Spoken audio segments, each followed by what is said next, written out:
things like that. So I don't think there's any one thing that I could point that our department's going to solve. It's going to take everyone doing lots of little things to help solve it. There are a number of faculty here who do research. We have one person in the department who has done lots in terms of atmospheric pollution. That professor is Dr. Daniel Gullum. There's an opportunity in looking for alternative fuels. It's not necessarily an economic burden.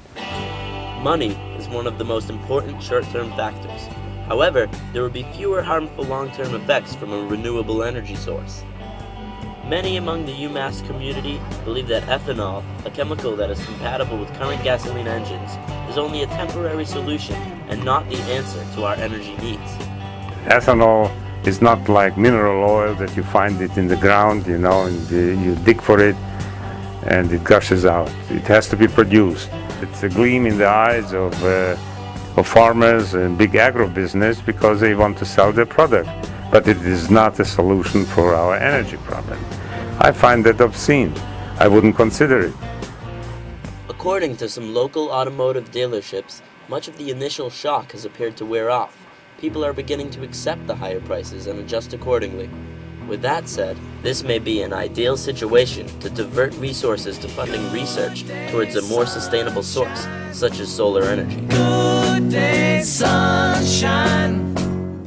The area of, I believe it's New Mexico and part of Arizona, that area alone is enough to supply the entire world with the energy that we need at around the 2002 level. So basically what I'm saying is the amount of solar energy that's coming into this planet it overwhelms our energy need. It's totally clean. It's energy that's coming here anyway, and we're wasting most of it. We're not using it. But what's the politics behind that? I mean, that's really the stumbling block. So there are lots of little choices that you can make every day.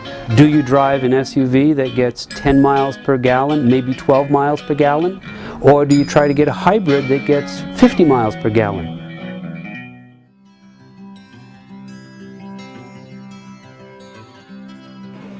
Although we do not have all the answers, that doesn't mean we should stop looking for them.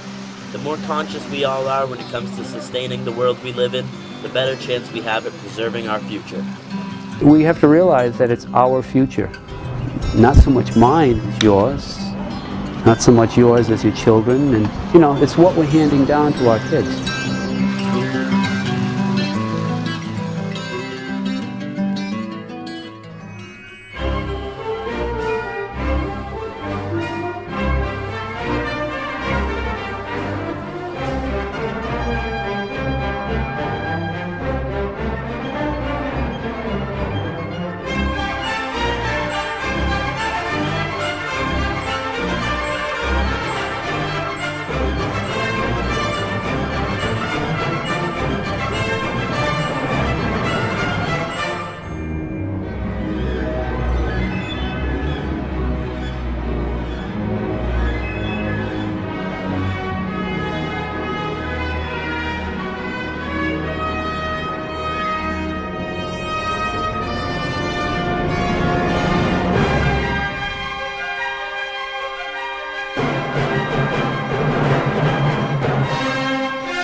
What's cooking in Mill City? What's cooking in Mill City?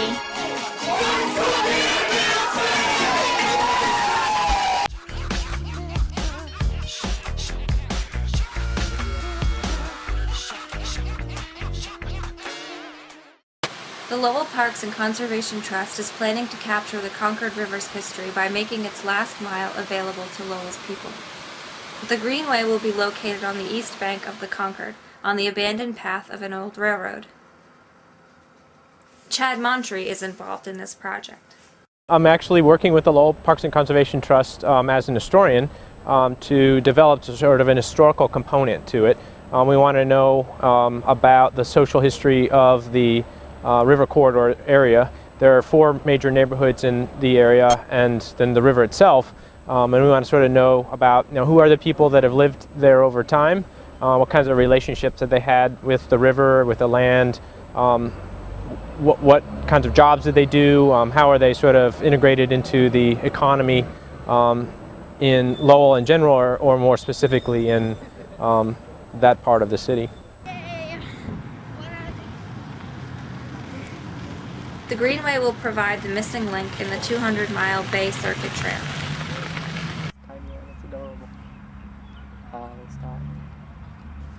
It will also connect Lowell's Rogers Fort Hill Park and Shed Park.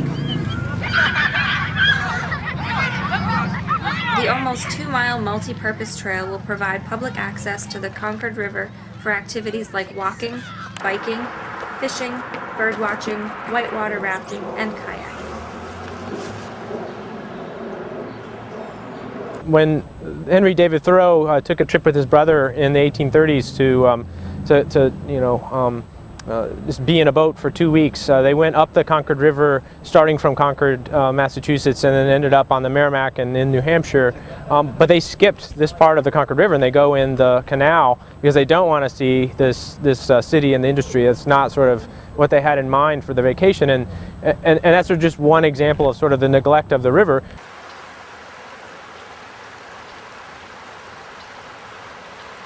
But will bringing people to the area make it better? And when you build green space, that helps to raise that bar, and so people think more about their community and what their obligations are to protect various parts of their community and to care about their community.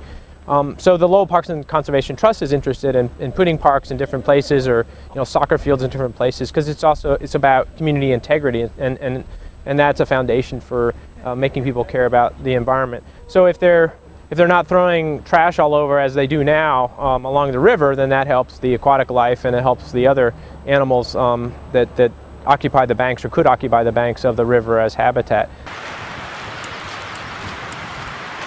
Expected to be completed within the next couple of years, the Greenway will be a serene retreat from the hectic pace of the city. For more information on this project, or if you would like to get involved, email info@lowelllandtrust.org or call 978-934-0030.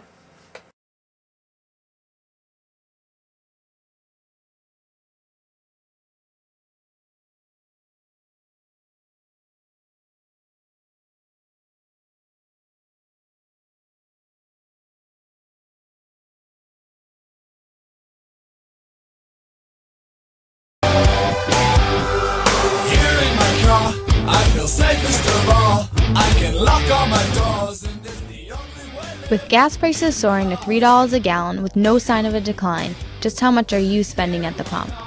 $45. I can listen to you, and it keeps me stable for days and hours. About $50.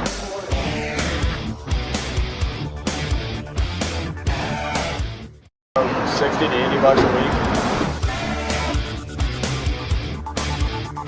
This truck? Yeah. 2 times a week. $25 to $30. So does this hit to your wallet make you consider public transportation and its connection to sustainability? No. Nope, absolutely not. As unpopular as public transportation may seem, it does offer great benefits, such as saving more than 855 million gallons of gas per year. For students here at UMass Lowell, public transportation saves them time, money, and aggravation. But are students really aware of what UMass Lowell is offering? Shuttle bus service that we run during the day inter-campus between north, south, and east. And it's a day service that begins at 7:15 in the morning until 6 p.m. Those are the white buses that you see with the logo that says UMass Lowell. With all the public transportation possibilities that UMass Lowell has, the real question is, are students utilizing these facilities?